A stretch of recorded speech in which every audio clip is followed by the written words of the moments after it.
Autour de Bruxelles, on a de la chance d'avoir cette magnifique forêt de Soignes, ou plutôt au sud et à l'est de la région bruxelloise. Elle couvre environ un cinquième du territoire régional. On ne s'en rend pas forcément compte comme ça.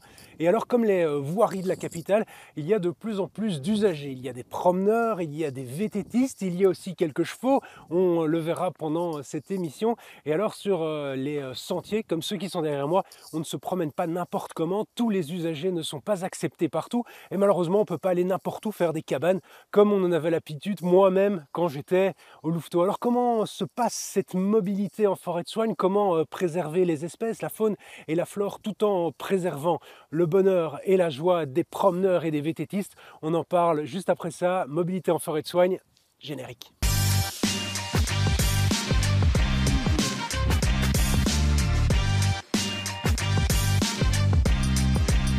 Bonsoir à toutes, bonsoir à tous, ravi de vous retrouver, bienvenue dans le tram. On peut plus rien faire, même en forêt, c'est pas tout à fait faux, mais c'est pas tout à fait vrai non plus. Comme à Bruxelles, il y a de nombreux usagers de la forêt, des cyclistes, des piétons, des promeneurs, des VTTistes, il y a même des chevaux. Alors on va parler avec vous, Willien van de Velde, vous êtes emblématique garde forestier. Vous étiez bien avant conducteur de tram, mais c'est pas de ça malheureusement qu'on va parler aujourd'hui. Vous êtes garde forestier à Bruxelles, en quoi ça consiste ? Oui, bonsoir. Ça consiste en la gestion d'une partie de la forêt, une subdivision administrative qu'on appelle un triage.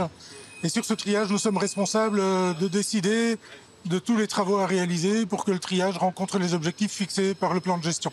Vous êtes beaucoup à Bruxelles en tant que garde forestier ? À Bruxelles, par rapport à la surface que l'on gère de cette forêt, nous sommes nombreux. Nous sommes 8 gardes forestiers pour la partie bruxelloise de la forêt de Soignes.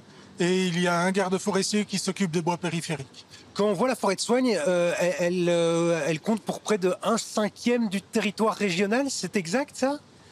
Oui, alors je ne connais pas la proportion exacte de la forêt de Soignes sur le territoire régional, mais enfin on le voit sur une vue aérienne que ça occupe une bonne place. Il y a beaucoup d'usagers dans la forêt de Soignes, c'est ce que vous constatez aussi ? Il y a une fréquentation considérable, effectivement, elle est soumise à une forte pression. Oui.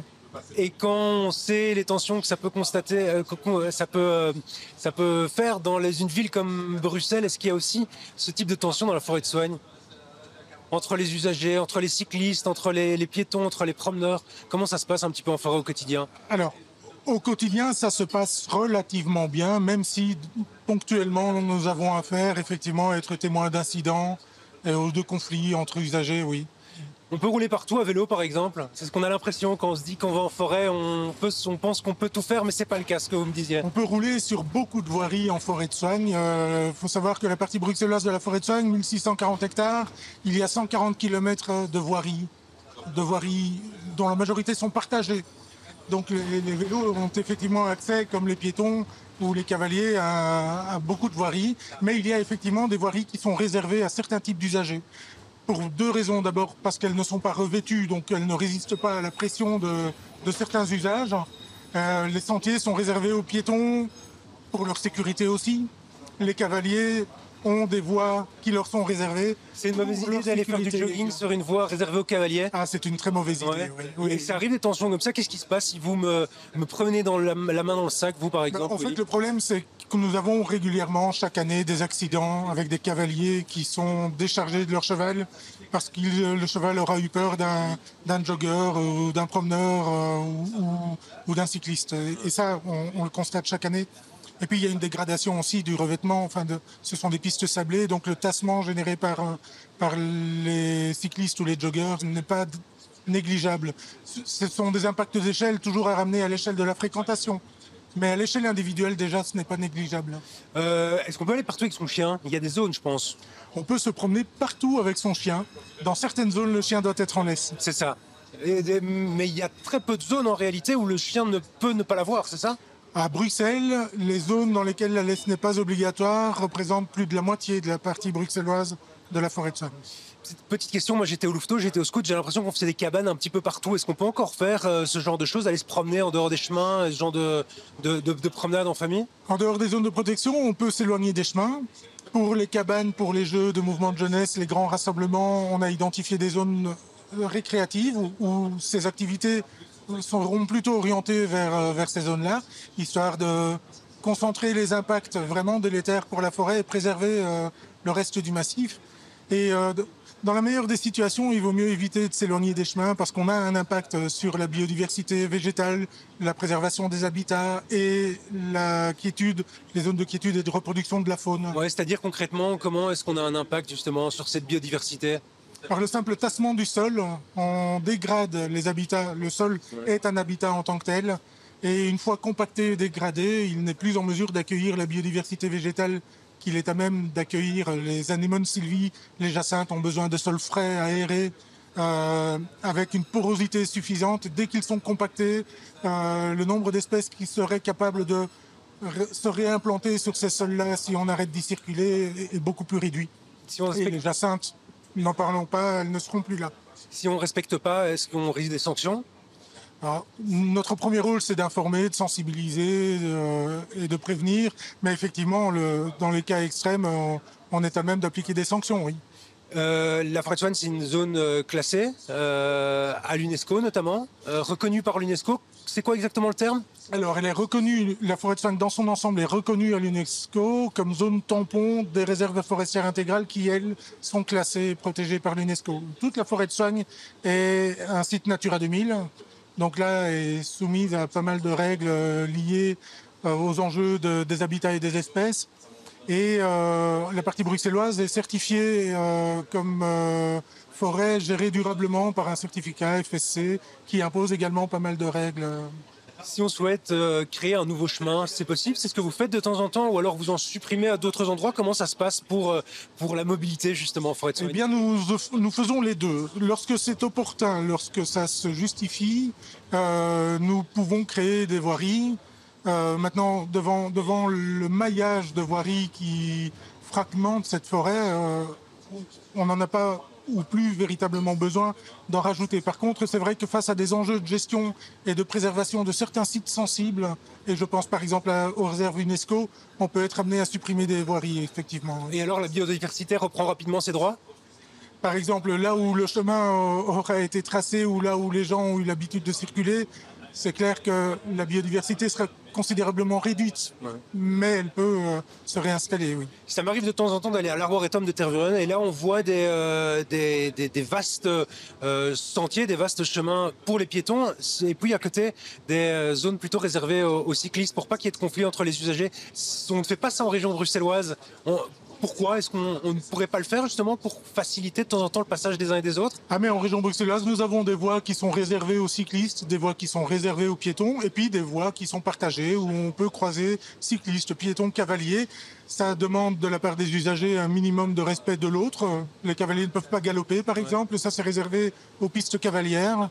Et les cyclistes sont priés de se signaler et de ralentir quand ils croisent les piétons et les piétons de ne pas gêner ces autres usagers. Petite question, Willy, un enjeu en 2025, le réchauffement climatique. On dit souvent qu'une forêt comme celle comme la forêt de Soigne est une forêt de hêtres, est à risque en termes d'incendie.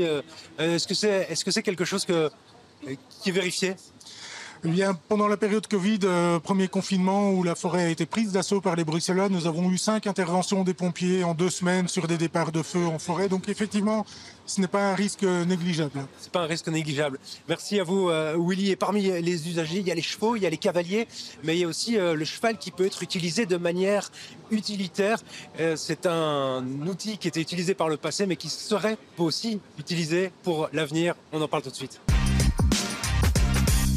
Si vous vous promenez de temps en temps au Rouge Cloître, vous les avez peut-être croisés, les gros chevaux, les chevaux de trait. Ils font partie de l'ASBL Cheval et Forêt. Comme vous, Luc Foulon, bienvenue, merci d'être avec nous. Cheval et Forêt, c'est quoi comme ASBL exactement? Ça vient d'où? Alors Cheval et Forêt, c'est une ASBL qui, comme son nom l'indique, possède des chevaux, 4 chevaux de trait, et est en forêt de Soigne, donc basée à Rouge Cloître. Donc c'est vraiment la lisière de la forêt de Soigne. Et ça fait 25 ans qu'on est là. Donc on a été créé par Bruno Vermeeren qui était fan de débardage, du métier de débardage, c'est la traction de tronc à l'aide des chevaux de trait et qui voulait soit partir à la campagne pour vivre ce rêve-là ou soit faire venir la campagne à Rouge Cloître et a décidé de créer l'ASBL en 2000 avec son premier cheval de trait qui s'appelait Bart. Donc l'aventure a débuté là. On en fait toujours du débardage aujourd'hui avec des chevaux de trait? Alors oui, bien sûr, on en fait en forêt de Soigne, on en fait peu. Mais ça revient, donc on en fait en Belgique. Donc on en fait c'est quoi concrètement? Le débardage? Ouais. Alors, dans l'exploitation forestière, il y a plusieurs phases. La première phase, là, c'est d'abord abattre un arbre, donc c'est le travail du bûcheron. L'arbre va tomber au sol, et puis cet arbre, il va falloir l'exploiter, le transformer en planche, en bois de chauffage. Le problème, c'est que dans la forêt, on ne sait pas le faire, donc il faut le transporter à une scierie ou ailleurs. Là, pour ça, on va le débarder, donc on va tirer le tronc dans le cœur de la forêt, on va l'amener au bord du chemin pour qu'un camion puisse, par exemple, venir le prendre. Et là, le cheval peut intervenir. Donc, c'est le cheval qui va pouvoir tirer le tronc, soit un cheval, soit un tracteur. L'avantage du cheval, c'est qu'il est plus léger qu'un tracteur. Donc, il fait moins de dégâts sur le sol. Il tasse moins le sol, il écrase moins le sol. Et puis, il passe partout. Le tracteur, il faut parfois lui ouvrir la route. Il faut abattre plus d'arbres pour qu'il puisse passer. Le désavantage du cheval, c'est qu'il travaille plus lentement.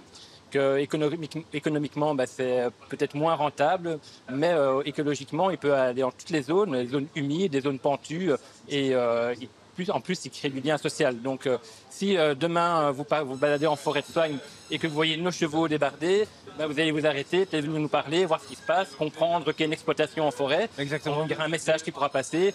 Si vous voyez un tracteur qui est en train de tirer un tronc, vous aurez moins spontanément envie d'aller à la rencontre du tracteur. Et vous ne faites pas que du débardage, il y a aussi d'autres choses, notamment le ramassage des poubelles. Oui, tout à fait. Donc depuis maintenant, ça fait bien 6-7 ans qu'on travaille en forêt de Soignes, mais ça fait 15 ans qu'on travaille aussi en parc de la région bruxelloise. Donc on travaille avec nos chevaux. Donc avec nos chevaux, on tire un attelage. Et dans cet attelage, on ramasse les poubelles qui sont en forêt. Donc nous, on fait un tiers, on va dire, de la forêt de Soignes en région bruxelloise. Une autre ASBL qui s'appelle l'Accordiante collecte les 2 autres tiers de la forêt. Alors, il y a une vocation sociale aussi en plus de ça. J'allais le dire parce que c'est important et c'est ce qui apporte vraiment la valeur ajoutée à notre projet. C'est qu'on travaille avec des personnes qui sont volontaires chez nous et qui ont une petite différence, qui sont en situation de handicap mental. Et donc, tous les jours, elles participent à la vie de la ferme à Rouge-Cloître et dans tous les domaines, et notamment dans le débardage dont on a parlé. Donc, ils mènent le chevaux donc, au débardage, ce qui n'est pas une mince affaire. Donc, il y a vraiment des capacités qu'elles développent qui sont incroyables. Et elles mènent aussi l'attelage. Donc, elles participent. Donc, ces personnes sont dans la société, ont une place dans la société, sont acteurs de la société et apportent quelque chose à la société. Et ça, c'est vraiment notre objectif, c'est remettre toute personne active et dans une place valorisante dans la société. Il y a combien de chevaux de trait? C'est ceux qu'on peut voir au Rouge-Cloître, hein? C'est ceux qu'on peut voir au Rouge-Cloître. Rouge-Cloître. Ah, oh, il y a un débat. Alors, il y a 4 chevaux. Il y a 2 chevaux de trait ardennais, Iago et Lennon, et 2 chevaux de trait belges, donc on appelait à Brabançon avant, Marius et Faro. Ça demande beaucoup d'entretien? Alors, ça demande un entretien de dingue parce qu'il y a toujours un problème, toujours un souci. Une porte mal fermée, le cheval l'a poussé, donc il faut aller manger à côté. Mais oui, un cheval, ça s'entretient. Il y a, donc, au-delà du quotidien, au-delà de faire des box et tout ça, il y a un vétérinaire, il y a un dentiste, on a même une ostéopathe qui passe. Puis on n'a pas que des chevaux, on a aussi des ânes, des moutons, des canards, des chèvres. Donc oui, il y a de la vie à Rouge-Cloître. Oui. Quelles sont un petit peu les perspectives d'avenir? Quels sont vos souhaits de développement éventuellement pour les prochaines années? Nous, on aimerait simplement poursuivre notre activité sereinement parce que c'est un combat, pouvoir faire vivre une activité comme ça à Bruxelles. C'est un combat dans lequel on est vraiment soutenu par beaucoup de monde. Alors, je voulais... nous, une activité qui nous tient à cœur, qui concerne aussi la forêt de Soignes, c'est le transport de personnes. Donc, en attelage, on travaille avec des résidences de seniors et on rend la forêt à nouveau accessible à des personnes qui n'y ont plus accès. Donc, on passe en résidence, prendre des seniors, donc à la résidence Reine Fabiola, par exemple, qui est en bordure de forêt. On va transporter ces gens, on va les amener jusqu'à Rouge-Cloître en passant par la forêt. Et donc, elles passent par des endroits qu'elles n'ont plus l'occasion de pouvoir découvrir. Donc, rendre accessible à tout le monde la forêt, quelle que soit leur mobilité, quelle que soit leur différence, quelle que soit pour tout le monde, une forêt. Si moi je souhaite en bénéficier, être transporté par vos chevaux, c'est possible aussi ou pas? Alors c'est possible uniquement lors d'une fête ou d'un événement. Donc on fête nos 25 ans le 27 septembre. Vous pourrez venir à Rouge-Cloître. 27 septembre. Le 27 septembre, oui. Vous pourrez venir à Rouge-Cloître. Il y aura de l'attelage. Mais de l'attelage de loisirs, on n'en fait pas. Donc on travaille avec des écoles. Donc les écoles qui viennent pour une activité pédagogique d'éducation à l'environnement, pour faire un herbier en forêt par exemple. Donc on va transporter la classe en attelage, mettre de l'attelage de loisirs. Nous, c'est l'attelage de travail et de l'attelage social. Merci Luc, 27 septembre. Je connais 2 petits-enfants qui seront ravis d'y aller. Merci à vous et merci à vous aussi de nous avoir suivis. On se retrouve évidemment la semaine prochaine pour un autre thème passionnant de mobilité. Excellente soirée à vous.